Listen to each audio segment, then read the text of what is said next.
Yung San Juanico Bridge, di ba ang nagpagawa niyan yung Marcos Sr.? Marcos Jr. rin ang sumira. Tarantado na lang ano? Bakit? Alam niyo bakit? Naku, alam ng iba eh. Kasi kumakalat sa sokmed ito, no? Dahil sa politika. Dahil hindi nanalo ang Marcos at Romualdez na taga Leyte, hindi nanalo sa Region 8, kaya ang binawian, San Juanico Bridge. Ganong katangad-talo ang ating gobyerno. Salamat. Saka pondo. Ang pondo. Maglalabas ng pondo. Maglalabas ng pondo. Gawin yan. Balikan ko lang po yung tanong bakit sa Senado hindi natin hinihingi yung magpapalit ng Senate President. Nakita naman po natin dun sa pagbabago ng yung mga nanalo sa eleksyon. I think, ako personally, I think it will come naturally kung merong need to change the residency of the Senate dahil nagbago na po yung political landscape sa Senado. Unlike dito sa Kamara, sa mababang kapulungan, hindi po natin alam kung ano magiging itsura niyan. I think yung majority has shifted to the other side in the Senate. And therefore, if they think they need to change the leadership of the Senate, they will do so doon sa 20th Congress. Ano po? So, yun po yung aking pananaw doon sa bakit hindi namin hinihingi yung ulo ng presidente ng Senado. At ano rin naman po, kasi abogado, is trying his darnest to do the right thing. Yung pag-remand is because ang aking pangunawa doon is kasi gusto niyang malaman, hindi ba na-violate yung constitutional provision na only one impeachment complaint shall be initiated against the same person within a 12-year period. Tatlo po kasi yung initial na final na verified complaint for impeachment. Yung una, tignan po ninyo timing, November 28, yung sumunod, December 4, yung pangatlo, December 18. Magkakalayo mo yun. Pero ang sabi ng rules, House Rules on Impeachment, when the Secretary General receives a verified complaint for impeachment, he shall immediately refer the matter to the Speaker of the House, who will calendar the verified complaint within 10 session day.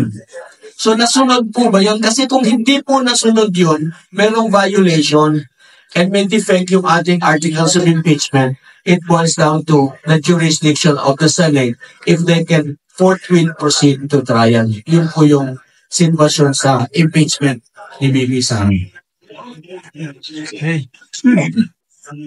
Okay. Sir, ayon po sa iba't ibang grupo sa buong Pilipinas, magkakaroon daw po kayo ng malawakang pagkilos, simultaneous, Luzon, Visayas, Mindanao. Kailan po ito magaganap?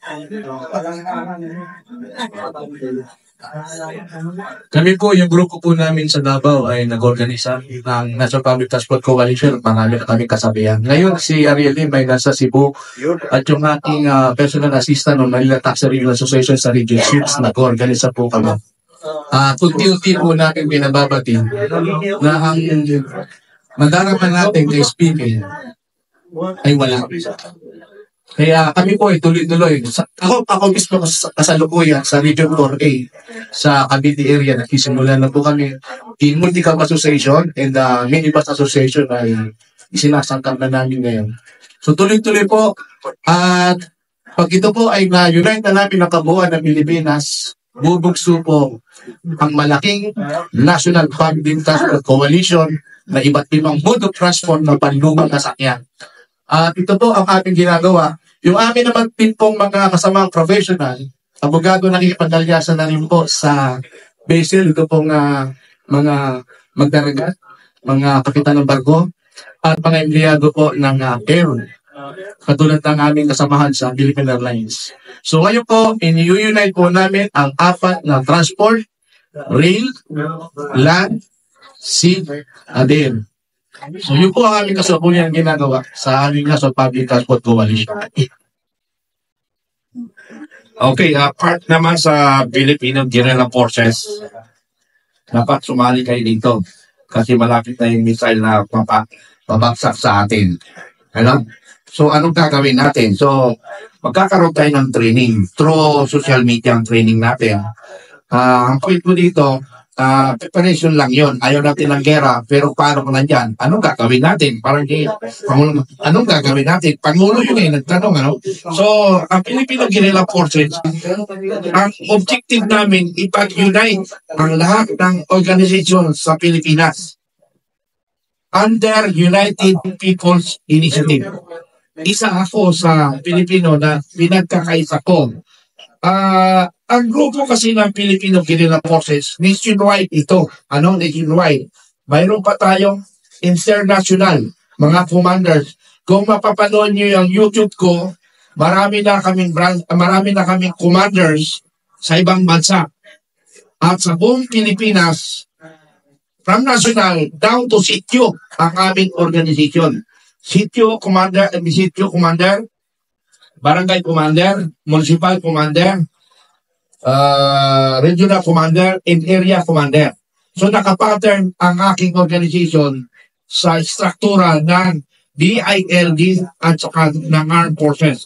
So, ang objective namin, ipapa-under ko lahat sa United People's Initiative. Ang purpose nito ay para sa ating bansa. Kasi nga nakakasawa na kasi yung corruption. Ang objective talaga namin, labanan ang corruption. Yun lang, change in change. Now, kung politika, atras muna ako, pero kung ang politician magkaroon ng MOA na fight corruption, sasaling ang Filipino Guerrilla Forces. Pero pag wala fight corruption, we will never support the political person kung sino man yung panay. Hindi namin support.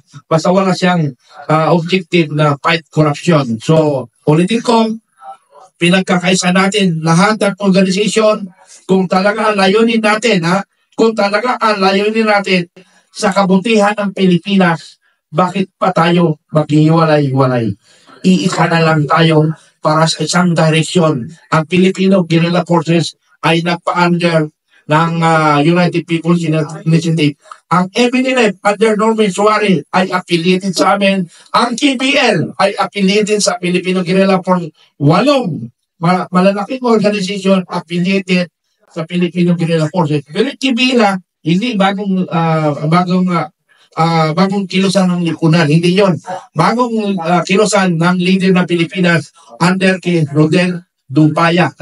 Sa kasama ko dati sa Marcos supporter. So, ulitin ko, mayroon kaming pagkilos bukas regarding sa United People's Initiative. Kami rin magkakasama. Pag-uusapan namin ano ang kilos namin laban sa gobyerno sa pagbabago. Then, July 7, lahat kami ay pupunta sa Supreme Court na naka-uniforme lahat ng mga members ng mga dating men and uniform personnel. Okay, thank you. Kay Sir Jigs po sa Citizens Crime Watch. Sir Jigs, provision nagpahay ka ng kasong graft, di ba? Against Speaker Romualdez. Well, sa Citizens Crime Watch po, i-maintain po namin yung struktura namin, yung aming paninindigan laban po sa corruption. Kami po ay nare-recognize as Citizens Watchdog. So, pagpapatuloy po namin yung aming pagkipaglaban sa corruption. Pagkat isa po ito sa dahilan kung bakit po tayo mga Pilipino ay naghihirap. At wala po kami pakialam kung anong partido, kung anong grupo kayo, basta kayo ay naungrap, kayo ay nagnanakaw sa gobyerno, ay kalaban namin kayo. Kaya yung ipinal pong kaso laban kay Speaker Martin Romualdez, isa po ang Citizens Crime Watch na nagreklamo. Ako po ay isa sa complainant, kasama namin si General Garcia. At kung ang pag-uusapan po ay corruption, yung kanila pong akusasyon kay VP Sara ay nasa 125 billion lamang.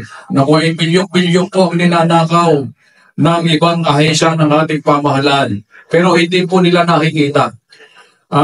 Kaya nga lamang, ipagpamanin po ninyo, kami sa Citizens Crime Watch, talagang nahihirapan po kami kumuha ng dokumento.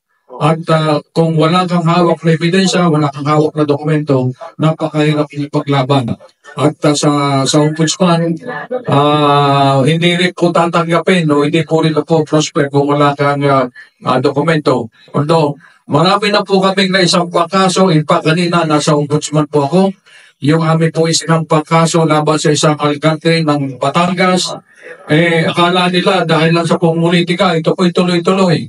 At even yung congressman ng Quezon, tingnan nyo yung pinakita sa video na dapat matatanggap naman talaga 5,000. Anong papabulang ginagawa sa mga mamamayan? Yung ikan 3,000, napagkasundan namin mag-asawa, pagkat yung kanyang asawa ay congresswoman din. Dadagdagan ika namin ng tig 1,000. Kaya magiging 5,000 mo ika yung aming ibibigay. So tingnan din yun congressman, siya po namimigay ng ayuda. At pupulahin pa yung mga tao. Yung iba naman, yung nasabi ng ating kasamahan sa IT, talagang niloloko po yung ating mga kababayan na dapat ang matatanggap ay 5,000, pipirma lang sa payroll na 5,000 sa voucher, pero yung kanilang natanggap talaga ay kulang na kulang at may malaking bawas. So malaki pong problema. Itong nangyayari sa ating korupsyon na isa po sa ugat ng kahirapan. Ang kalaban natin talaga ay kahirapan, pero bakit tayo naghihirap? Pagkat sila po ay matuloy na nangungura. So, hinihiling po namin sa ating mga kababayan, sa inyo po sa local government unit, sa inyong lugar, kapag meron pong pagnanakaw, pagtulong-tulungan po natin. At kahit ang Citizens Crime Watch ang complainant, hindi na po kayo. Bigyan nyo lamang kami ng suporta sa pamagitan ng pagkuha ng mga ebidensya sa inyo pong lugar. Sir, parting words po mula sa Davao kay Chairman